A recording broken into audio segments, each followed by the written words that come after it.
तो आप सभी भक्तों का हार्दिक स्वागत है। तो आज हम लोग क्वेश्चन आंसर्स लेंगे। कल एकादशी है। एकादशी के महत्व को ध्यान में रखते हुए और श्री नाम प्रभु नाम महिमा के ऊपर तो प्रश्न आप लोग पूछ सकते हैं। एक एक करके हाथ ऊपर करिए और विशेष रूप से हरिनाम से संबंधित प्रश्न, जपा करने से संबंधित प्रश्न, एकादशी में उसके महत्व के बारे में, और स्पेशली कई डिवोटी 64 राउंड्स करते हैं तो उनको क्या चैलेंजेस फेस करना पड़ रहा है, तो इससे संबंधित आप जिज्ञासा कर सकते हैं। हरे कृष्ण। Yes sir. पहले प्रभु जी, यस पूछिए प्रभु जी। हरे कृष्ण प्रभु जी, दंड प्रणाम। प्रभु जी, हरे प्रश्न ये है कि हरिनाम से पाप तक नष्ट होते हैं कि अपराध भी नष्ट हो जाए? जैसे आपने कहा था अपराध का फल मिलता है, अपराध नष्ट नहीं होते हैं, तो हरिनाम से पाप और अपराध क्या क्या नष्ट होते हैं? बहुत अच्छा प्रश्न है। तो जो अपराध होते हैं, कई प्रकार के अपराध होते हैं। तो कुछ प्रकार के अपराध तो नष्ट हो जाते हैं। जैसे सेवा अपराध होता है, भगवान का विग्रह सेवा करते हैं तो उसमें कितना भी कोई एक्सपर्ट तरीके से करे, कुछ ना कुछ अपराध तो होगा ही, क्योंकि हम लोग कलयुग में हैं और कुछ ना कुछ तो होता ही है। फिर जैसे धाम में भी जाते हैं तो जाने अनजाने में अपराध हो जाता है। तो ये कुछ अपराध होते हैं जो हरिनाम जप करने से नलीफाई हो जाते हैं। लेकिन जो वैष्णव अपराध है विशेष रूप से, और शुद्ध वैष्णव अपराध, शुद्ध वैष्णव के प्रति जो अपराध होता है वो हरिनाम से नलीफाई नहीं हो सकता है, बिल्कुल भी। लेकिन इसमें भी एक कंडीशन है कि श्री चैतन्य महाप्रभु बताते हैं कि अगर कोई किसी वैष्णव के प्रति अपराध कर दिया है, जानबूझ के नहीं किया, अनजाने में हो गया। अनजाने में कैसे हो सकता है कि मिस इन्फॉर्मेशन हुई, मिसकम्युनिकेशन हुआ, उसके कारण किसी ने कुछ गलत सुना किसी वैष्णव के बारे में और फिर उसने किसी को जाके बता दिया।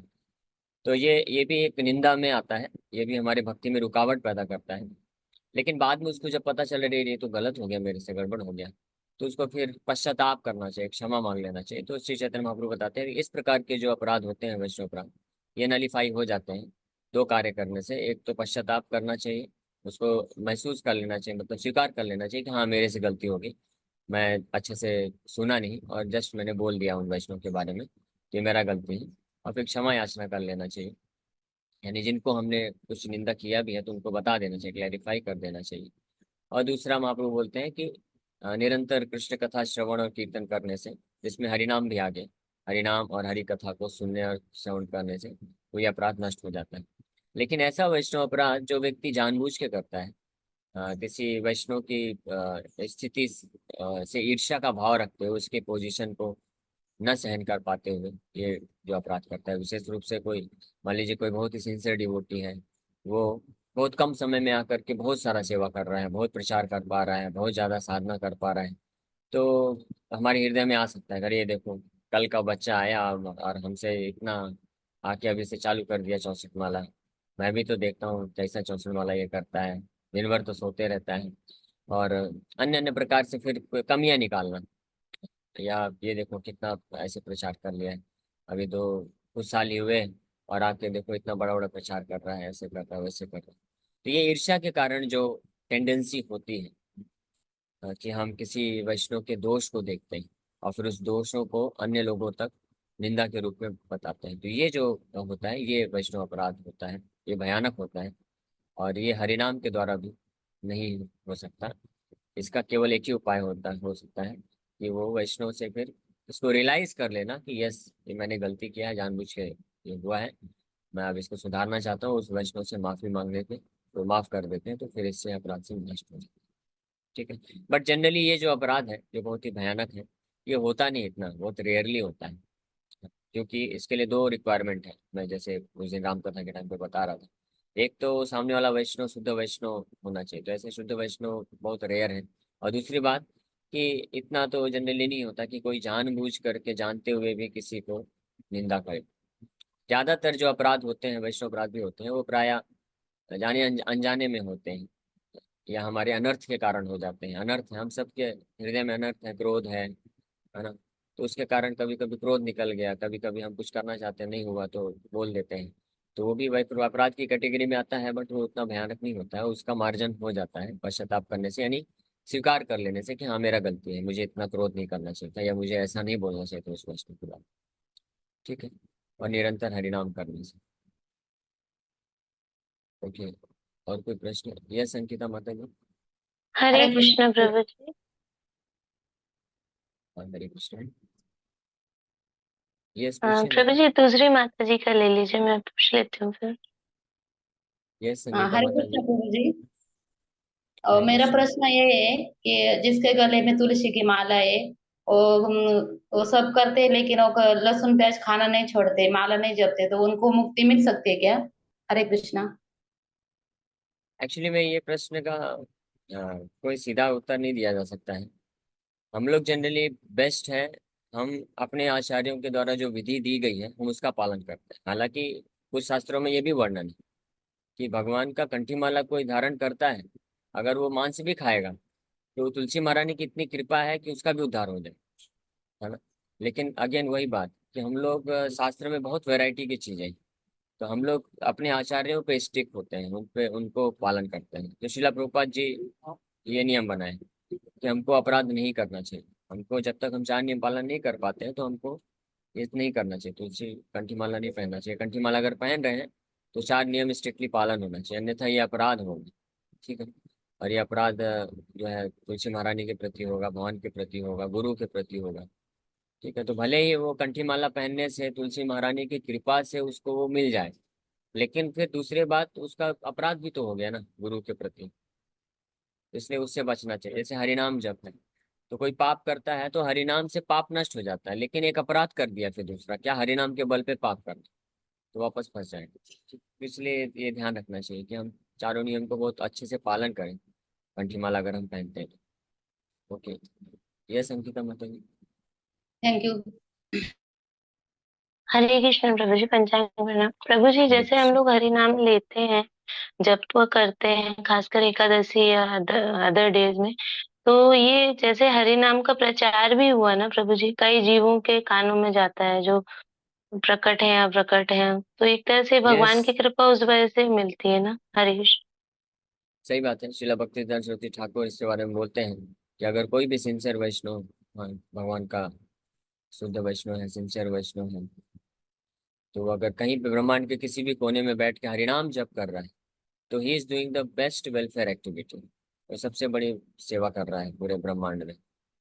ये तो सत्य बात है। लेकिन इसके साथ ही साथ हमको हमारे आचार्यों का जो भाव है, वो चाहते हैं कि तीव्रता से अन्य लोगों को भी एक्टिव तरीके से उनको भक्ति में जोड़ करके उनका जो प्रोग्रेस है भक्ति में फास्ट किया जा सके। तो वो ज्यादा महान सेवा है। क्योंकि अगर आप बस जाम नाम जप करते हैं तो ठीक है, कीट मकोड़े सुनते हैं तो वो पैसिव तरीके से उनको भक्ति मिलता है, सुकृति मिलता है, फिर वो उनको लाभ मिलेगा, लेकिन कई जन्म लगेंगे फिर भी उनको, अभी धीरे धीरे आगे बढ़ते बढ़ते। लेकिन वैष्णव का भाव होता है क्योंकि भगवान का ये भाव है, भगवान चाहते हैं कि हर जीवात्मा जितना जल्दी से जल्दी भक्ति को स्वीकार करके अपने हृदय को शुद्धिकरण करके भगवान के धाम को प्राप्त कर सकते हैं। भगवान बहुत तत्पर है। भगवान जो है तैयार बैठे रहते हैं कि कब ये इच्छा करेगा। जैसे कोई जीवात्मा एक मनुष्य जन्म प्राप्त करता है ना, तो भगवान बहुत प्रसन्न हो जाते हैं, बड़े तत्पर हो जाते हैं कि अब इसको भक्ति का अपॉर्चुनिटी दूंगा, ये भक्ति करके मेरे पास आ जाएगा। लेकिन दुर्भाग्य है कि हम लोग कर नहीं पाते हैं, फिर ऐसे कई बार हजारों हजारों मनुष्य जन्म में भी लेने के बाद में हम नहीं कर पाते हैं। तो इसलिए भगवान की इस इच्छा को ध्यान में रखते हुए जो भगवान के शुद्ध भक्त होते हैं वो ये प्रयास करते हैं कि जल्दी से जल्दी सबको एक्टिव तरीके से जोड़ा जाए नाम जप करने में, सेवा करने में भगवान की, ताकि वो जल्दी से उद्धार हो जाए। ठीक है। तो इसीलिए इसके रिगार्डिंग इसमें एक दूसरी बात ये भी है कि कोई भक्त जो है नाम जप कर रहा है केवल अपने उद्धार के लिए, तो वो उतना श्रेष्ठ नहीं माना जाता है। उससे ज्यादा श्रेष्ठ है जो खुद नाम भी जप करता है और दूसरों के प्रचार के लिए भी, हित के लिए भी कार्य करता है। और हमारी जो गौड़ी वैष्णव संप्रदाय है इसमें यही विशेष बात है, आचार एंड प्रचार दोनों होते हैं, इसलिए जगत गुरु होते हैं। सनातन गोस्वामी इसको कंफर्म करते हैं हरिदास ठाकुर से के उदाहरण से। नामाचार्य हरिदास ठाकुर 192 माला जप करते थे, लेकिन उनको सनातन गोस्वामी जगत गुरु की पदवी देते हैं। अभी ध्यान से सुन लीजिए, जगत गुरु कौन होते हैं। आजकल बहुत लोग लिख लेते हैं ना नाम के पहले जगत गुरु, नहीं, जगत गुरु है कौन? एक्चुअली में वास्तव में केवल कृष्ण ही जगत गुरु है। कृष्णम वंदे जगत गुरु, कृष्ण के अलावा और कोई जगत गुरु है भी नहीं। ये ध्यान से समझना चाहिए। ठीक है। और कृष्ण पे आपूर्ण आश्रित वो शुद्ध भक्त है जो कृष्ण की इच्छाओं को पूरी तरह से उनका प्रतिनिधि बन करके कार्य करते हैं, उनको भी जगत गुरु का टाइटल मिल सकता है। और जगत गुरु का डेफिनेशन है जो खुद भी आचरण करते हैं कृष्ण भक्ति का, यानी व्यक्तिगत रूप से उनका भी कृष्ण के प्रति दिव्य प्रेम होता है, कृष्ण के प्रति वो सेवा अर्पण करते हैं, नाम जप करते हैं, और साथ ही साथ में वो कृष्ण के नाम का प्रचार करते हैं अन्य लोगों तक, उनको बोलते हैं जगत गुरु, वो क्वालिफाइड है जगत गुरु के। तो हनामाचार्य हरिदास ठाकुर इस प्रकार से नाम जप भी करते थे 192 माला, और प्रचार भी करते थे। और इसका प्रूफ क्या है? इसके प्रूफ बहुत सारे हैं, बहुत सारे भक्तों को उन्होंने बनाए। और ये मुस्लिम लोगों ने उनको पकड़ के 22 बाजारों में क्यों ऐसा प्रताड़ना देने का प्रयास किया? क्योंकि हरिदास ठाकुर प्रचार कर रहे थे। अगर हरिदास ठाकुर केवल कहीं जंगल में बैठ के या नदी के किनारे कोई छोटा सा कुटिया बना के, गुफा बना के अपना बस 192 वाला जप कर रहे होते तो इतना कोई ऑब्जेक्शन नहीं करने वाला था। ठीक है, अपना कर रहा है, करने तो हो गया। लेकिन हरिदास ठाकुर वहां से, जंगल से, गुफा से बाहर निकल के गांव गांव में जाते थे। अपना माला जब कंप्लीट करने के बाद गांव गांव में जा जाकर हरिनाम संकीर्तन करते थे, प्रवचन देते थे, जिसके कारण इस इतने नाम जब करते थे वो, तो उनका हृदय इतना शुद्ध था, शुद्ध भक्त थे कि वो थोड़ा भी प्रचार करते थे, लोग बड़े प्रभावित हो जाते थे और लोगों में तुरंत ट्रांसफॉर्मेशन आ जाता था। सैकड़ों की संख्या में लोग जो हरिदास ठाकुर से प्रभावित होकर के कृष्ण नाम जप करने लगे। इसी को देख करके तो जो स्मार्ट ब्राह्मण लोग हैं उन्होंने जाके कंप्लेन किया, और प्लस मुस्लिम लोगों को डर लगा कि ये तो हमारे रिलीजन को पूरी तरह से नष्ट कर देगा, एक तो ये मुस्लिम है, तो एग्जाम्पल सेट हो जाएगा कि देखो मुस्लिम लोग भी हरिनाम जप कर सकते हैं, भक्ति कर सकते हैं, तो ये कन्वर्ट कर देगा। तो इसलिए फिर उनको वैसे किया, तो हरिदास ठाकुर का एग्जाम्पल। और ऐसे सारे हमारे जो षड गोस्वामी है, जो जो ये आता है षड गोस्वामी अष्टकम, उसमें वर्णन करते हैं। क्या वर्णन आता है कि षड गोस्वामी जो है दिन रात राधा कृष्ण के चिंतन में, हरिनाम के चिंतन में, हरिनाम के जप में लगे रहते थे, और साथ ही साथ में नाना शास्त्र विचारणय का निपुणाओं, बहुत सारे शास्त्रों को पढ़ के निचोड़ जो है दिए, ताकि इस संसार के लोका नाम हितकारिणों, इस संसार के लोगों के लिए हित हो सके, यानी प्रचार का कार्य भी साथ ही साथ में उन्होंने किया, है ना। रघुनाथ दास गोस्वामी 128 माला जप करते थे और प्रचार भी करते थे, गौर कथा करते थे, प्रचार करते थे। हालांकि ऐसे जो वैष्णव होते हैं, शुद्ध वैष्णव, इनका केवल जो आचरण है भक्ति का, वो ही अपने आप में प्रचार है। जैसे आज हम लोग जो है जो षड गोस्वामी के एग्जाम्पल्स, हरिदास ठाकुर के एग्जाम्पल्स, उन्होंने कैसे भक्ति किया, उससे ही प्रेरणा हम लोग ले रहे हैं। तो आज भी वो देखो प्रचार कर रहे हैं, और आगे आने वाले पूरे समय तक, सनातन काल के लिए उनका, उनके एग्जाम्पल, उदाहरण मात्र से प्रचार हो रहा है। इस तरह से प्रचार करते हैं। भक्ति विनोद ठाकुर है, शिला भक्तिदान सरस्वती ठाकुर, उन्होंने भी नाम जप किया। 192 वाला वो जप करते थे, कंटिन्यूअस 9 साल 4 महीने 192 वाला का जप का उन्होंने संकल्प लिया था, 100 करोड़ नाम यज्ञ का। और उस दौरान भी वो प्रचार कार्य में लगे हुए थे। उस दौरान भी वो जो योगपीठ का मंदिर बनाया था भक्ति विनोद ठाकुर ने, 50,000 रुपए कलेक्ट करके उस मंदिर के अफेयर्स को संभालते थे, यानी वहाँ पे मैनेज करते थे उसको। और जब भी अवसर मिलता था तो मायापुर से कभी कलकत्ता जाते थे, कृष्णनगर जाते थे, और प्रचार में करते थे, कॉन्फ्रेंस से सेमिनार्स देते थे, लेक्चर देते थे। तो श्रील भक्तिदान सरस्वती ठाकुर एक परफेक्ट एग्जाम्पल है। फिर उसके बाद जब उन्होंने संन्यास लिया, उसके पश्चात तो वो जो है बड़ी तीव्र गति से प्रचार किया, हजारों शिष्य बनाए और 64 गौड़ी मठ केंद्र बनाए। और उस समय में भी वो 64 राउंड, उससे ज्यादा वो तो निरंतर करते ही थे, 24 घंटे। अपने सारे शिष्यों को वो यहाँ तक कि फोर्स करते थे। हाँ, he used to push like anything. वो बोलते थे 64 राउंड्स करना है, 1 लाख नाम जप करना है, और बिना सेवा को कॉम्प्रोमाइज किए। कोई कोई भक्त आके कंप्लेन करता था कि गुरु महाराज मेरा जो है 64 वाला नहीं हो पा रहा है। तो इसलिए, क्योंकि बहुत सारा सेवा रहता है, प्रचार का सेवा है, टेम्पल मैनेज करना है, पुजारी का सेवा है। तो श्रील भक्ति सरस्वती ठाकुर कहते थे कि स्टॉप प्रजल्पा, you will be able to chant 64 rounds also, and you will be able to serve also. ये बोलते थे, अगर आप लोग बस प्रजल्पा बंद कर दो। आप जब एक साथ ग्रुप में बैठ जाते हैं ना, इधर उधर का बात करते हैं कि ये भक्त ने ऐसा किया, उसने ऐसा किया, ये ब्रह्मचारी ने ऐसा बोला, उसने ऐसा किया, इस गांव में ऐसा हुआ, वैसा हुआ, ये छोड़ दीजिए आप। जिसको साधारण भाषा में, हमारी भाषा में पंचायत बोलते हैं, हाँ, जो कि बहुत हर कोई जानता ही है। अगर दो से ज्यादा छोड़िए, 2 लोग भी एकत्रित हो गए तो चालू हो जाएगी दुनिया भर की पंचायत। तो ये छोड़ दीजिए, आपका नाम जब बढ़ जाएगा, सेवा बढ़ जाएगी। बड़ा आसान है। और स्पेशली गृहस्थ भक्तों को, है ना, जनरली ये सोचा जाता है ना कि जो गृहस्थ भक्त है वो 64 माला कैसे कर सकते हैं, उनका तो जॉब है, धंधा है, नौकरी है, हाँ, बहुत सारी चीजें हैं। लेकिन शिला भक्ति सरस्वती ठाकुर का इंस्ट्रक्शन, जो कैलकुलेशन था, वो बिल्कुल डिफरेंट था। वो बोलते थे कि ब्रह्मचारी सन्यासी जो मठ में रहते थे, तो उनके लिए भी मस्ट था, उनके लिए भी वो पूरा पुश करते थे 64 राउंड्स करो। लेकिन किसी किसी कंडीशन में वो बोलते थे अगर कोई ब्रह्मचारी है, सन्यासी है, जो इतना व्यस्त है, नहीं कर पा रहा है, तो ठीक है, कोई दिक्कत नहीं उसके लिए। लेकिन जो गृहस्थ भक्त हैं, दे मस्ट चैंट 1 लाख में, उनको 64 माला जप करना ही चाहिए, ऐसा फोर्स करते थे। क्यों, इसका कारण क्या है? तो बोलते थे कि जैसे ब्रह्मचारी सन्यासी है, अगर वो बहुत सारा सेवा में, प्रचार में बिजी होने के कारण 64 माला नहीं भी कर पाया, तो कम से कम वो 24 घंटे कृष्ण के लिए ही कार्य कर रहा है, उसका मन बुद्धि इंद्रियां सब कृष्ण के सेवा में ही लगा हुआ है। लेकिन जो गृहस्थ हैं, उनको अपने घर गृहस्थी को चलाने के लिए भौतिक कार्यों में लगना ही पड़ता है, भौतिक जगत में उनको इन्वॉल्व होना ही पड़ता है।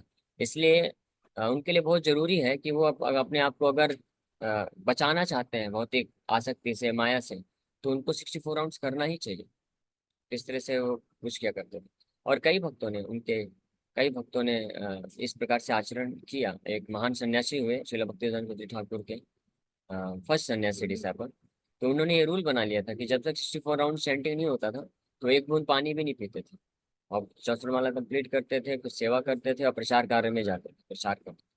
और उनके ही परंपरा में कुछ श्रील प्रभुपाद जी आए। आप जानते हैं प्रभुपाद जी ने कितना प्रयास में प्रचार किया। प्रभुपाद जी के जैसा प्रचार तो प्रैक्टिकली बोल सकते हैं कि लगभग इम्पॉसिबल है, ऐसा प्रचार किया। तो प्रभुपाद जी भी नाम, हरिनाम के प्रति पूर्ण श्रद्धा है उनको बड़ी। और 64 माला 64 प्लस राउंड वो किया करते थे जब भी मौका मिलता था। प्रभुपाद कभी समय व्यर्थ नहीं गवाते थे। अभी प्रभुपाद जी के परंपरा में देखते हैं, आज भी इस्कॉन में ऐसे भक्त हैं जो सेवा भी करते हैं, माला जप भी करते हैं। तो ये एक मिसकंसेप्शन है कि अगर हमारे पास बहुत ज्यादा घर गृहस्थी का कार्य है या बहुत ज्यादा मंदिर में सेवा है, तो हम कैसे कर पाएंगे 64 राउंड। ये एक गलत धारणा है। अगर कोई प्रयास करेगा और प्रार्थना करेगा ना भगवान से, भगवान हर इच्छा को पूर्ति करने में सक्षम है। आपको बस इतना सोचना चाहिए, क्या भगवान ये कार्य नहीं कर सकते हैं? आपको इतना इनेबल नहीं कर सकते हैं, कृपा नहीं कर सकते हैं कि आप कर ना पाए? और विशेष रूप से श्री चैतन्य महाप्रभु, चैतन्य चरितमृत में कृष्णदास कविराज गोस्वामी लिखते हैं कि जो भी भगवान श्री चैतन्य महाप्रभु का आश्रय लेता है, उनका शरण लेगा, उनको याद करेगा, तो कठिन कार्य सरल हो जाएगा। और जो उनका आश्रय नहीं लेगा, नाम उनका स्मरण नहीं करेगा, तो आसान कार्य भी कठिन हो जाएगा। जैसे आसान कार्य क्या है? 16 माला तो कोई भी जप कर सकता है, सबसे आसान काम है। लेकिन आश्रय ना लेने के कारण नहीं कर पाते। कई लोग बोलते हैं नहीं हो पाता प्रभु जी, बिजी रहते हैं बहुत ज्यादा। लेकिन वहीं दूसरी ओर जो भक्त निष्ठा पूर्वक प्रार्थना के भाव से, सिंसियरिटी के साथ श्री चैतन्य महाप्रभु नित्यानंद प्रभु के चरण कमलों में आश्रय लेते हैं, ये बहुत प्रैक्टिकल है। आप सोच रहे होंगे कि क्या बोल रहे हैं प्रभु जी, ऐसे नाम, उनका नाम लेने से, उनका आश्रय लेने से क्या हो जाएगा? हमको करना पड़ेगा ना। हाँ, करना आपको ही पड़ेगा, लेकिन मदद वो करने वाले हैं, वो मदद करेंगे, वो आपको बुद्धि देंगे। तो आप एक बार आश्रय लीजिए उनका, उनका नाम स्मरण करिए, आश्रय लीजिए, उनको प्रार्थना करिए। तो श्री चैतन्य महाप्रभु इतने दयालु हैं, उनके कृपा से ये जो असंभव कार्य आपको लगता है, ये 64 राउंड जब करना है, साथ में सेवा भी करना, कर सकते हैं। एटलीस्ट मैं इतना बोल सकता हूँ कि कोई भी भक्त है जो 8 से 10 घंटे सेवा कर रहा है, वो ये सेवा करने करते करते भी 64 राउंड जब कर सकता है। अगर 10 घंटे से ज्यादा सेवा हो रहा है, तो फिर हो सकता है कुछ कम हो जाएगा।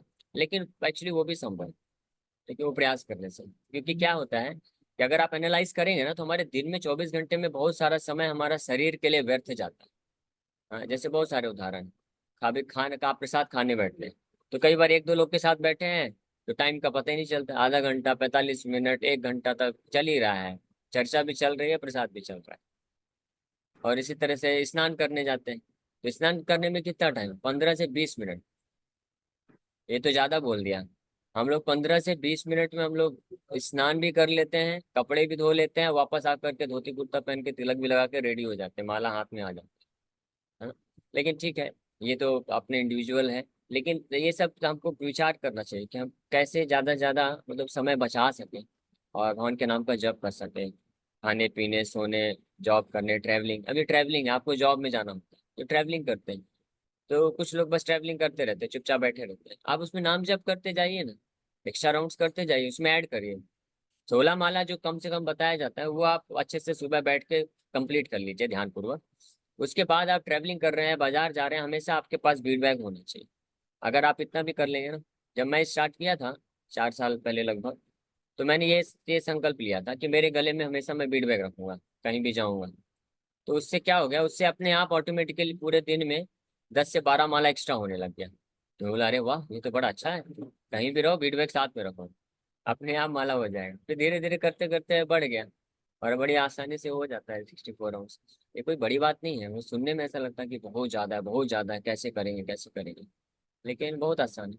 और आप में से कई भक्त लोग ऑलरेडी करते भी हैं। एकादशी में तो आपको एक्सपीरियंस है, लगभग 80 से 100 भक्त लोग 64 आवर्स कर पा रहे हैं। तो पॉसिबल है, सबके लिए पॉसिबल है। प्रयास करना चाहिए, हम ये नहीं बोलते कि इमीडिएटली हो जाएगा, कुछ दिन में हो जाएगा आप, लेकिन अगर जितना आपका सिंसियरिटी रहेगा, जितना आप भगवान का आश्रय लेंगे, तो डिपेंडिंग अपॉन योर सिंसियरिटी, किसी को कुछ दिन लगेगा, किसी को कुछ महीने लग सकता है, किसी को हो सकता है कुछ साल लग जाए, बट अपने हृदय में तीव्र इच्छा तो रखना चाहिए कि हाँ मुझे करना है करना है। ठीक, ओके, एनीवे इस पे तो हरे बोलेंगे तो कृष्ण पूरा प्रभु टाइम जी, इसी में निकल पंचांग जाएगा, प्रणाम। और प्रश्न पूछ लो। यस हरे माता। कृष्ण प्रभु जी, पंचांग प्रणाम। हरे कृष्ण। प्रभु जी, जैसे आपने बताया कि वैष्णव अपराध है कि जैसे मंदिर में कुछ गलत होता है तो उसको बार बार गलत हो रहा है तो उसको बोलना सही है कि उसको चुपचाप देखते रहे? नहीं नहीं नहीं, चुपचाप देखना भी वो भी अपराध है। जितना कोई ऐसे किसी प्रभु जी पाप को वैष्णव अपराध। अपराध, ऐसे तो वैष्णव अपराध लगेगा ना प्रभु जी? नहीं रुकिए ना, मुझे बोलने तो दीजिए, मैं समझ गया आपको प्रश्न। जिस प्रकार से कोई पाप करना अपराध है, उसी प्रकार से कोई अन्य व्यक्ति पाप कर रहा है और उसको बचाने का प्रयास न करना, वो भी अपराध लग जाता है। ठीक है, तो अगर आपको दिख रहा है कि कोई वैष्णव कुछ गलत कर रहा है, तो उसको बस देख के आंख बंद नहीं कर लेना चाहिए। लेकिन साथ ही साथ में वो अपराध कब हो जाएगा आपके प्रति, वो निंदा कब होगा, जब आप उस किसी वैष्णव ने कुछ गलत कर रहा है, आपको पता चला, और आप उसको हर किसी को जा जाके बता रहे हैं, देखो ये ऐसा है, देखो ये ऐसा करता, वो ऐसा करता, देखा मैंने देखा था, ऐसे ऐसे करता है, तो वो निंदा हो जाएगा, फिर आपको अपराध लग जाएगा। लेकिन आपको इस भाव में कि अरे वो जो है अपने पिछले जो भी अनर्थ के कारण वो आदत होती है किसी की, अनर्थ होते हैं, क्योंकि ये जो अनर्थ और आदत इतने पावरफुल होते हैं ना, ये इतनी आसानी से छोड़ते नहीं, तो इसलिए वो कहीं ना किसी रूप में भले ही कोई वैष्णव बन जाता है, वैष्णव नहीं बना है वैष्णव, हम सब एक बात हमेशा ध्यान रखें कि हमसे लोग वैष्णव बनने का प्रयास कर रहे हैं, हम लोग प्रोसेस में लगे हुए हैं। ठीक है, तो प्रोसेस में लगे हैं तो पिछले अनर्थ और आदतें आती हैं, तो इस भाव से ये भाव रखते हुए कि इस इनको मुझे मदद करना है, तो इसलिए इनकी जो अथॉरिटी है उनको बस मुझे कॉन्फिडेंशियली बताना चाहिए। उनके जो सीनियर अथॉरिटी वो जिनके अंडर में है, या तो उनके गुरु जी को, या उनके जो टेम्पल प्रेसिडेंट हैं, या जो भी अथॉरिटी है जो उनको मैनेज करते हैं, तो उनको कॉन्फिडेंशियली इन्फॉर्म कर देना चाहिए कि मैंने ऐसा ऐसा ऑब्जर्व किया है। और बताते वक्त भी, रिपोर्ट करते वक्त भी अपना मसाला नहीं डालना चाहिए, केवल आपको वो सूचना देना चाहिए कि मैंने ऐसा ऐसा देखा है। बाकी अब आप वेरीफाई कर लीजिए, आप देख लीजिए कैसे एक्शन लेना है। आप अपना मत ऐड करिए कि ये ऐसे हैं, इन्होंने ऐसा किया था, ऐसा किया था, ऐसा बोला था, वो बोला था। आपने जो देखा एज इट इज रिपोर्ट कर दो, तो वो बहुत जरूरी भी है, वो करना चाहिए। ठीक है, कॉन्फिडेंशियल रखते हुए, ताकि आपको भी कोई दिक्कत ना हो और वो वैष्णव का भी करेक्शन हो। यस, और कोई प्रश्न? हरे कृष्णा प्रभु जी। प्रभु जी, जो लोग हरे। संगीन अपराध करते हैं, अपराध जैसे मान लो कि किसी ने किसी को मतलब मर्डर किया और फिर धीरे धीरे उसमें सुधार आ गया, जेल में है और फिर वो भक्ति करने लगा, ईश्वर में मतलब ईश्वर को मानने लगा, तो क्या ईश्वर उसको क्षमा करेंगे? डिपेंड करेगा। नहीं, अगर नहीं करेगा, सुनिए तो, मतलब नहीं करेगा निर्भर। ना? अरे सुनिए तो, आप उत्तर भी दे रहे हैं, प्रश्न भी पूछ रहे हैं। अभी आप प्रश्न पूछे, उत्तर सुनिए। यस यस, हाँ सुनाई।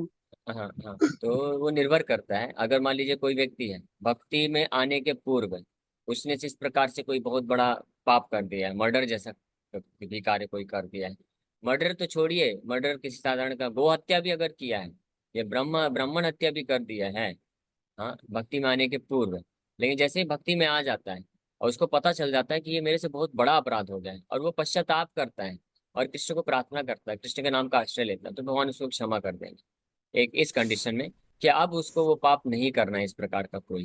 ठीक है, तो इसलिए ये कंडीशन है, इसीलिए भक्ति में जब कोई आता है, तो भक्ति में आने के पूर्व कितने भी महान पाप, कितने भी बड़े बड़े पाप हो किया, अगर भक्ति को स्वीकार करने के पश्चात वो डिसाइड कर लेता है कि हे भगवान, जाने अनजाने में जो भी हुआ, मैंने बहुत बड़े बड़े पाप कर दिए हैं, लेकिन मैं क्षमा याचना करता हूँ, मैं आपका आश्रय लेना चाहता हूँ, आपकी शुद्ध भक्ति प्राप्त करना चाहता हूँ, और आपसे मैं कोई पाप नहीं करूंगा, आपसे मैं एक चींटी को भी नहीं मारूंगा। तो इस तरह से चारों नियम पालन करने के लिए तैयार हो जाता है, तो भगवान इमीडिएटली, ऐसा नहीं कि उसको बहुत भक्ति करना पड़ेगा तब उसके पाप खत्म होंगे, इस भाव को स्वीकार करने मात्र में उसी समय भगवान सारे पाप को नष्ट कर देते हैं।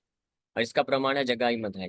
शिव चैतन्य में जगाई मधाई से जैसा उनके जैसा पाप तो कोई कर भी नहीं सकता। इतना भयानक पाप उन्होंने किया था कि चित्रगुप्त को अपना एक अलग से रजिस्टर रखना पड़ा था केवल उनके पापों को लिखने के लिए। एक अलग से असिस्टेंट रखा था जगाई मधाई के इंचार्ज बना करके।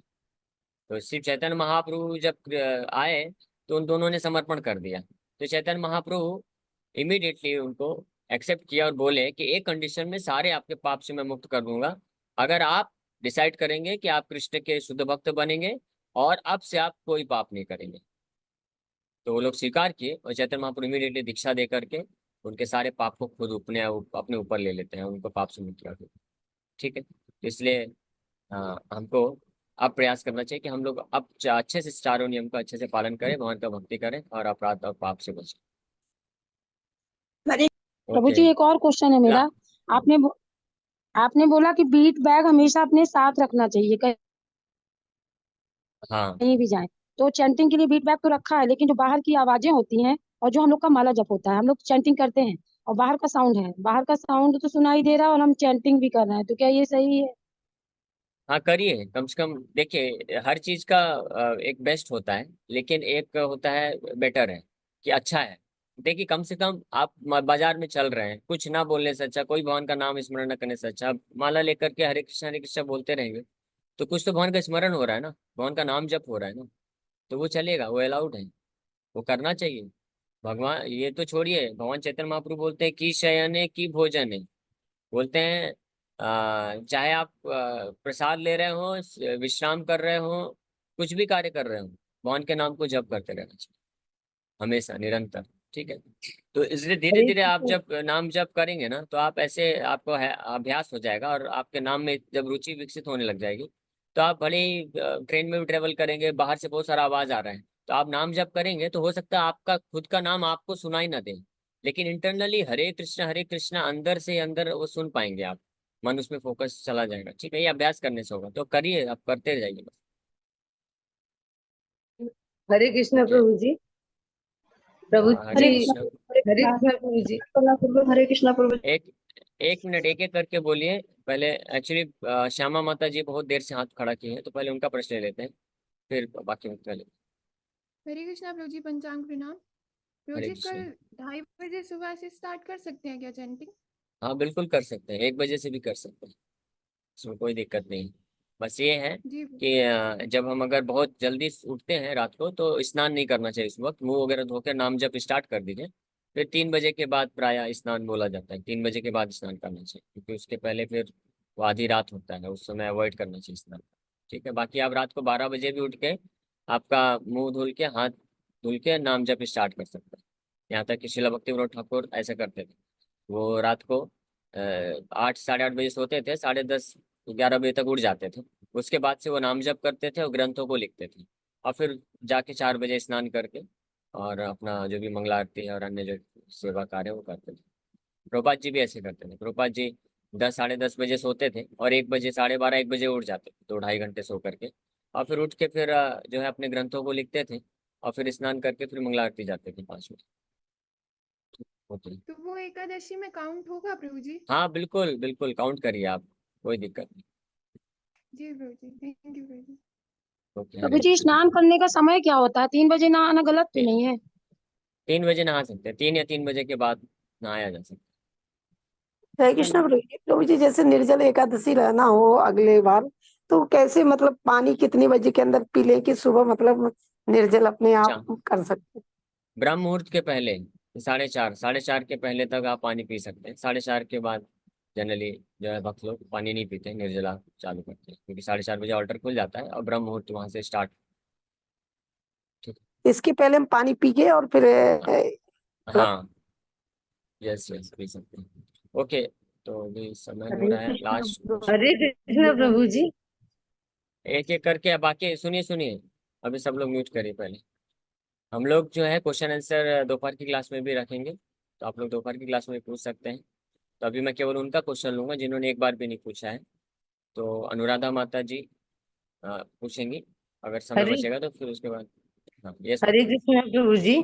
मेरा प्रश्न था कि जैसे आपने बोला कि बीट माला को आप गले में मतलब लेके और हमेशा जप कर सकते हैं कहीं भी, तो किसी महिला जो पता भी नहीं होती कि किस स्थिति में उससे जाने अनजाने में हम टच हो रहे हैं, तो इससे कोई दोष तो नहीं क्रिएट होता, पाप तो नहीं नहीं नहीं, होता? कोई कोई दोष नहीं होगा। नाम जप पे कोई भी दोष नहीं। ठीक है, आप नाम जप करिए। हम हम लोग ट्रेन में भी जाते हैं, नाम जप हमेशा करते रहते हैं, बहुत सारे लोग रहते हैं। अभी लोकल में तो हमारा मसाज होता है, ऐसी स्थिति है, लेकिन हम उसमें भी बीट बैग लेके नाम जप करते रहते हैं। ओके। हरे तो अभी समय समय हो गया है, तो बाकी क्वेश्चन फिर दोपहर को लेते हैं। आप लोग दोपहर को गौर कथा के टाइम पे आइए, तो और क्वेश्चंस ले लेंगे। कृष्ण